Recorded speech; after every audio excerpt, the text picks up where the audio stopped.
축복합니다. 축복합니다. 우리 충현의 모든 중등부 친구들, 충현의 모든 가족들을 사랑하고 축복합니다. 우리 친구들 어떻게 지내고 있어요? 우리 이제 1교육관 리모델링이 다 돼서 1교육관 404호 중등부 예배실에서 오늘 첫 번째 예배를 드렸어요. 우리 친구들도 예배를 함께 드리면 정말 좋겠습니다. 다음 주는 특별히 중등부 여름 수련회로 주일 예배를 드립니다.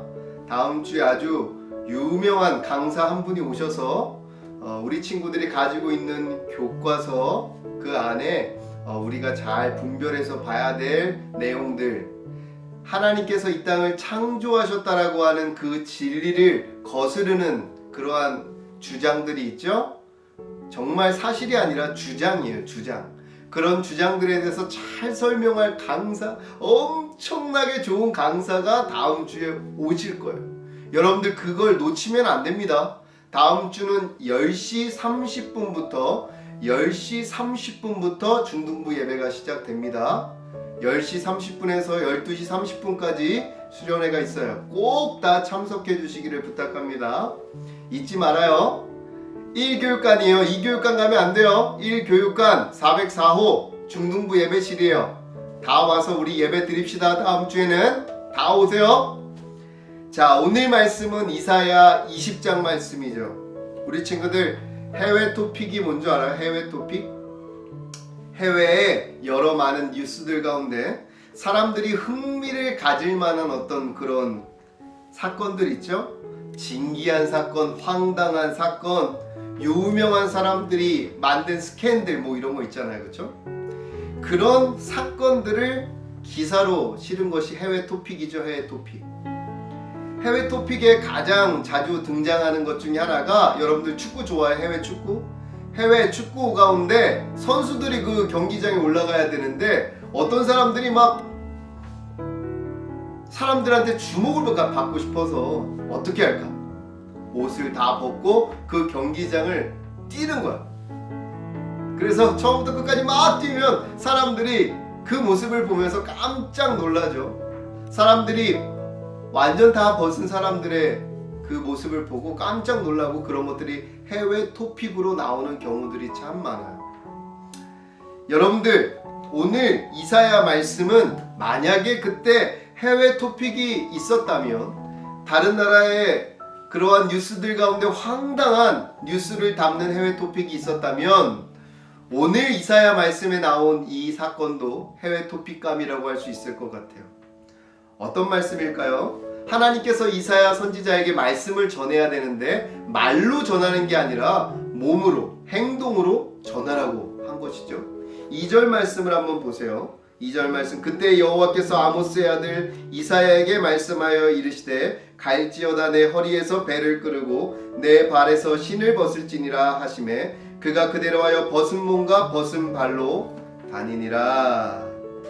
이사야가 하나님의 말씀을 전해야 되는데, 하나님께서 그 무슨 말씀을 전하라고 하느냐? 내가 옷을 다 벗고 신발을 신지 말고 사람들 앞에 일상적인 생활을 하는 것을 통해서 하나님의 말씀을 전하라고 오늘 성경은 말하고 있어요. 여러분들 깜짝 놀라운 이야기죠. 선지자가 옷을 하나도 입지 않고 하나님의 말씀을 전하는 일을 했다고 한번 생각해 보십시오. 정석훈 목사가 설교 강단에 올라서는데 여러분들 양복만 입지 않아도 아마 깜짝 놀랄 거예요. 윗옷을 다 벗고 만약에 강단에 올라선다, 그래도 아마 여러분들 깜짝 놀라겠죠.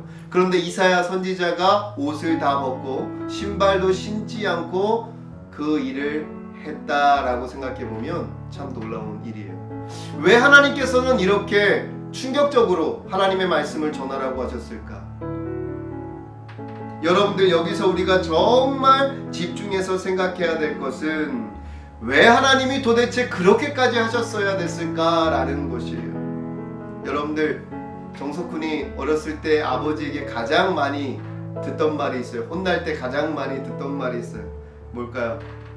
정석훈, 너 좋게 말할 때 들어라, 너 좋은 말로 할 때 들어라 라는 말을 제일 많이 들었어요.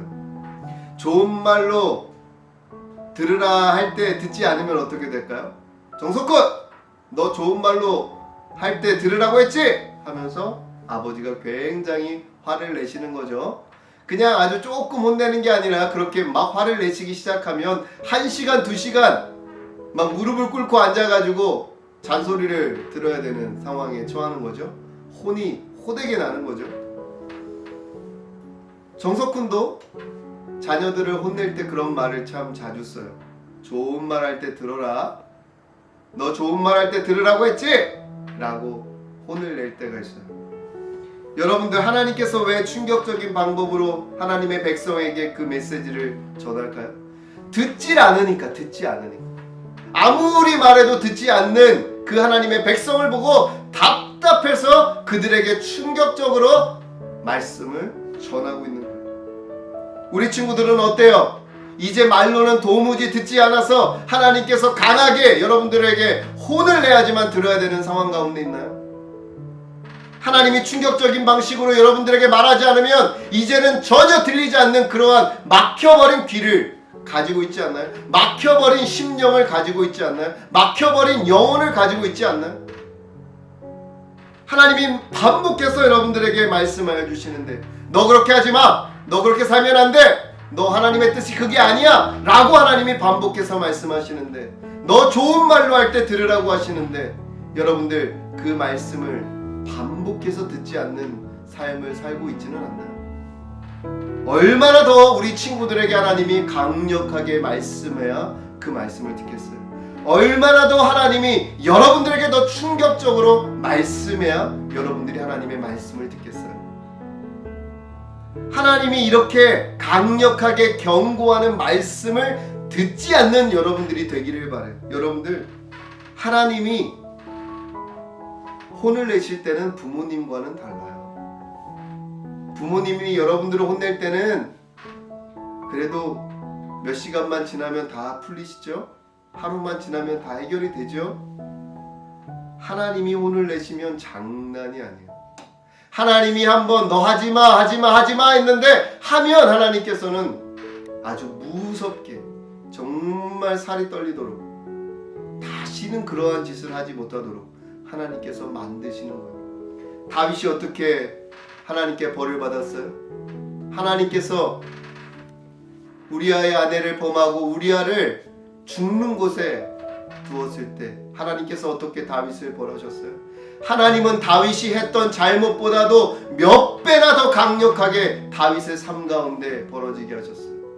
그 아들이 자신의 아내들을 범하고 그 아들과 아들이 서로 살인을 벌이고 아들이 자신을 죽이겠다고 쫓아오는 벌을 오랫동안 받았다고 성경은 이야기하고 있습니다. 다윗은 그 벌로 인해서 평생 씻을 수 없는 아픔을 가져야만 했어요. 여러분들, 하나님께 벌받지 않는 친구들 되기를 바랍니다. 하나님이 큰 소리로 소리 지르고 회초리를 드는 일이 없기를 바랍니다. 하나님이 충격적인 방법이 아니면 여러분들을 깨트릴 방법이 없는 상황 가운데 여러분들이 있지 않기를 바랍니다. 하나님이 회초리 드시면 그때는 너무너무 무서운 거예요. 그런데 여러분들, 혹시 여러분들은 하나님의 말씀에 듣지 않는 것이 있지 않나요? 정말 하나님께 예배를 드리는 것, 하나님께서 예배를 드리라고 반복하여 말씀하시는데 정말 깨어서 예배를 드리지 못하는 친구 있지 않나요? 함께 예배를 드리는 것 모두에게 다 필요한 것이죠. 그래요, 만약 여러분들에게 어떠한 문제가 있다면 함께 예배를 못 드릴 수도 있겠죠. 하지만 여러분들, 하나님께서 여러분들에게 말씀하고 있어요. 정말 너희들이 함께 모일 수 없을 만큼 그러한 상황 가운데 있느냐? 만약 여러분들이 정말 가족과 함께 놀러 가는 것은 편안한데 하나님과 함께 예배드리는 것, 친구들과 함께 예배드리는 것을 어렵다고 생각한다면 하나님은 여러분들에게 무엇이라고 말씀하실까요? 여러분들, 세상 공부를 위해서, 세상 성적을 위해서 열심히 하고 열심히 공부하는데 하나님 말씀은 도대체 읽지 않는 친구가 있다면 하나님께서는 여러분들에게 무엇이라고 할 거예요? 밤새도록 친구들과 카톡을 나누면서, 친구들과 메신저로 이야기를 하면서, 친구들과 대화하는 건 그토록 즐기면서 하나님과 기도하는 시간을 단 1분도 갖지 않고 5분도 갖지 않고 하루하루를 보내는 친구가 있다면 하나님이 여러분들에게 무엇이라고 말씀하실까요? 하나님께서 여러분들에게 기뻐하지 않으실 거예요. 하나님이 여러분들에게 무엇을 말씀하시는지 잘 듣기를 바라요. 여러분들이 누구를 미워하는데 그거 해결하라고 말씀하시는데 해결 안 하시면 하나님께서 여러분들에게 손을 드실지도 몰라요. 두려워해야 됩니다. 하나님을 두려워하는 친구들이 되기를 소망합니다. 그러면 도대체 하나님은 이스라엘 백성에게 무엇을 말씀하고 싶었던 걸까요? 어떤 메시지를 그들에게 전하고 싶었던 걸까요?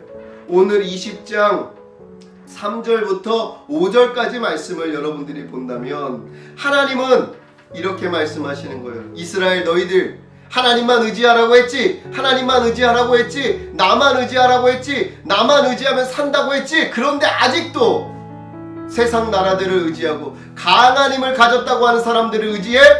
하나님께서 말씀하시는 거예요. 너희들 그렇게 이집트가 강한 것 같아? 아수르의 강한 나라를 함께 이기기 위해서 이집트와 동맹하는 게 필요할 것 같아? 그들을 의지하면 이길 것 같아? 하나님께서는 이집트가 아수르에게 어떻게 되는지를 보여주시는 거예요. 이사야가 벌거벗고 돌아다니고 신도 신지 않은 모습은 바로 이집트 사람들이 아수르 사람들에게 전쟁에서 패하여 포로로 끌려갈 때 그들은 엉덩이를 다 까보이고 신발을 신지 않은 채로 다 묶여서 짐승처럼 그 나라까지 끌려가게 될 것을 하나님께서 보여주고 있는 거예요. 하나님께서는 하나님의 백성이 의지하는 것을 그와 같이 만드시겠다고 이야기하고 있어요. 여러분들, 하나님은 오늘도 여러분들에게 말씀하고 있어요. 나만 의지해라. 나만 의지해라. 나의 뜻대로 행하라. 하나님께서는 하나님의 말씀대로 하나님을 믿고 하나님을 의지하고 하나님의 뜻대로 살라고 여러분들에게 이야기하고 있어요. 그런데 지금 여러분들은 어떤 것을 의지하며 살아가고 있나요?